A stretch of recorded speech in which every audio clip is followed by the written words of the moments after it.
Maligaw tayo nito. Okay lang, kasama naman. Okay.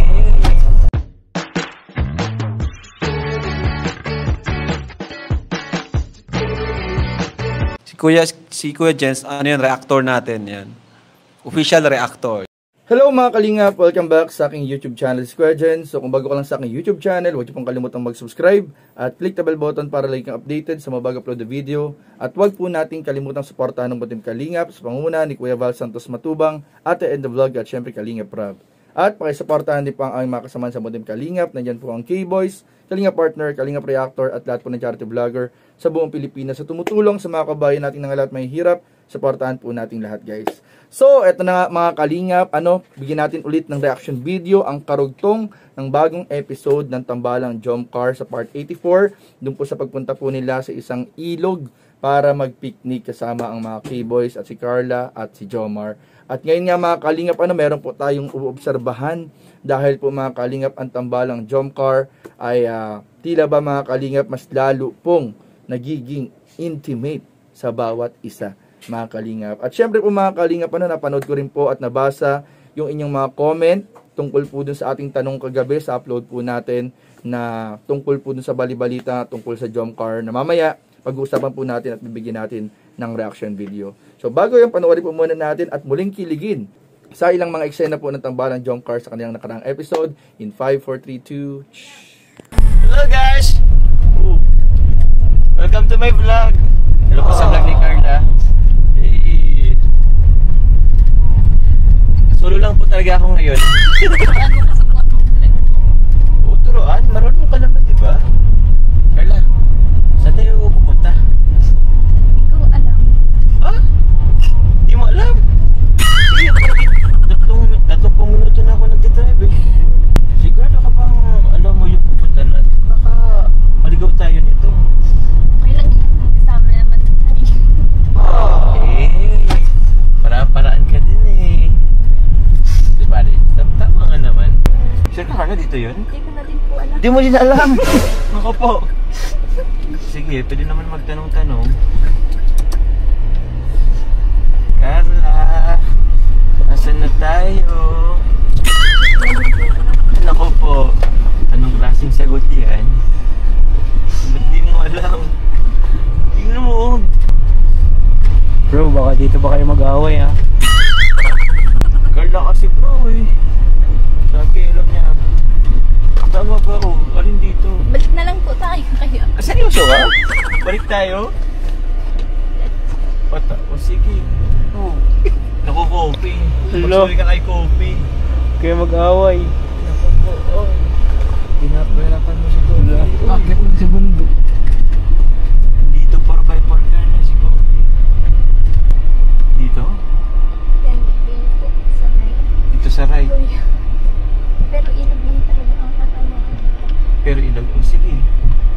So dito na tayo magpa-park. Grabe. Ang layo naman dito. Sino ba kasi kung nakaisip dito? Di ako.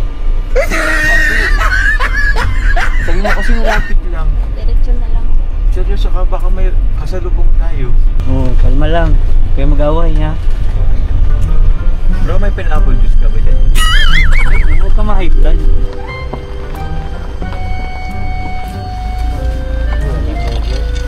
Sige bro, isip sir. Sige bro. Sure ka ba? Dito na tayo? Naliligaw na nga po yung tayo. Naliligaw tayo? Seryoso ba? Alam mo ba po yung kasabihan na pag naliligaw? Ano daw po? Baliktarin mo daw po yung damit mo. O sige, magana tayo dito. Balikan natin yung damit natin. Sige po. Sige na, mag-ano ka na po. Baliktarin mo ba't na ako? po. Sige na, mag-good Sige na po, baliktarin mo. Huwag kang titingin.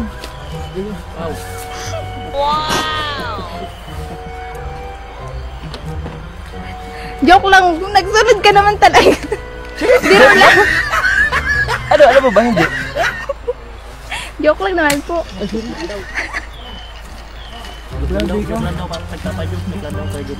Grabe naman si Carla. Gano'n na po, malapit na po tayo. Seryoso, alam mo talaga? Malapit na po, nandiyan ang sabi. una-unahan. Relax ka lang po.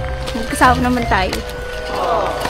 Alam ko naman yun, pero siyempre, first time ko dito ay ako na nga mag-hawak. Alam mo ba, nagbilin pa sa akin si mama mo na alagaan kita, na ingatan kita. Paano kita may ingatan? First time ko dito. Uy, nahulog. Sige. Dito mo na lang, kuya. Pero parang malapit naman na at may narinig na akong tubig, agos ng tubig. O, ingat ka dyan.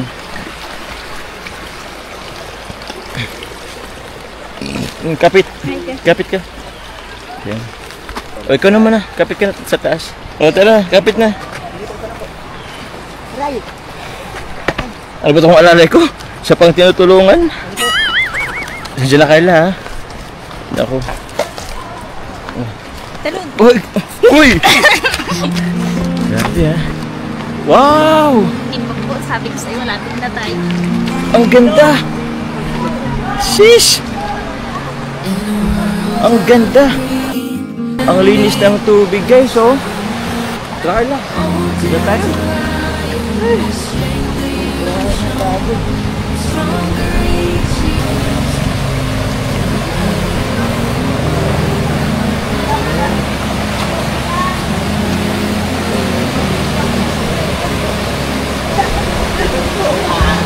Last ka na dito. Ito na.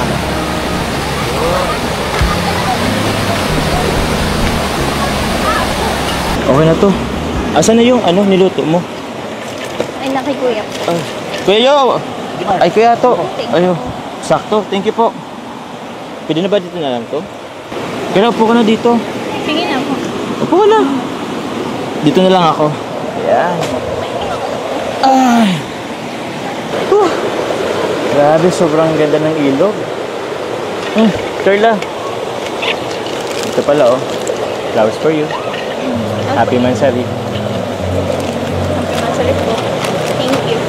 So ayun mga kalingap, at napanood, nakita nga po natin ang mga nakakilig na eksena ng Tambalang Jomcar na talaga namang mga kalingap hindi nagbabago simula nung umpisa na sila ay magkita hanggang sa mga bagong episode po ng kanilang Tambalan at Love Team. At ayun nga po mga kalingap, sa mga nagsagot nga po sa comment section doon sa ating tanong kagabi tungkol po dun sa balibalita tungkol sa Jomcar, na napag-alaman po natin na mismong galing po daw pala kay Kalinga Prab yung sinabi na after po ng part 100 o episode 100 ng Tambalang Jomcar ay magpapahinga muna.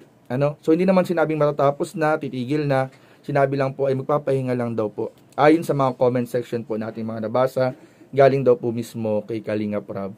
So magpapahinga, pero ayun po, napakarami pong comment din mga kalingap ang talagang nalulungkot, kahit na magpapahinga lang ay nalulungkot din yung iba kasi nga naging parte rin ng kanilang pang-araw-araw na sabihin na natin part na ng routine natin na manood palagi ng Tambalang Jomcar, manood palagi at sumubabaybay sa ating mga love team na talaga namang umaalis ng lungkot, nag-aalis ng homesick, lalong-lalo sa mga kababayan po nating OFW, sa mga may mga pinagdadaanan na nalilibang po sila. Kumbaga po ay talagang grabing stress reliever po ang binibigay ng Jomcar at ng ibang mga love team sa Tambalan ng Kalingap. Kaya naman po mga Kalingap, marami din po ang nalulungkot at apektado sa nalalapit na 100 episode po ng Tambalan Jomcar. Pero syempre patuloy pa rin po ang ating sana na magbago pa rin po yung desisyon o yung isip po, at sana po ay kahit na mag 100 episode na po ang Jomcar ay magtuloy-tuloy pa rin po mga Kalingap, kasi talagang marami po ang mga kababayan po natin naging part na po ang panunood sa kanilang Tambalan. At syempre po mga Kalingap, nakakalungkot din kung sakali kasi nasanay po tayong lahat and then biglang magpapahinga. Pero marami rin naman po ang nagko-comment na nirerespeto po nila yung kung sakali mang matuloy ito, kung sakali mang mangyari, ay nirerespeto po nila para rin sa privacy po ng ating mga beneficiary at ng mga love team po natin. Maganda rin naman. So, mayroong positive side at mayroon din naman parang may mga nalulungkot. So, ano, kayo po mga comment down below kung ano po inyong nararamdaman. Pero habang nandiyan pa po ang jump car, andyan pa po ang mga love team, patuloy po ang ating pagsuporta. Kaya i-marathon lang po natin, iwasan po natin ang mga negative comment, negative issues, iwasan po natin ang mga toxic issues po mga kalingap, kasi yan po yung nag-trigger minsan kung bakit naisipan po na ipahinga muna yung isang love team dahil sa mga toxic issues. So iwasan po natin yung mga negative issues, focus lang po tayo sa ating mga love team at sa pagtulong na ginagawa ng Team Kalingap. So yun lamang po at maraming salamat sa inyong panonood. Please don't forget to like, comment, share, and subscribe sa ating mga video. Maraming po salamat. God bless. Bye-bye.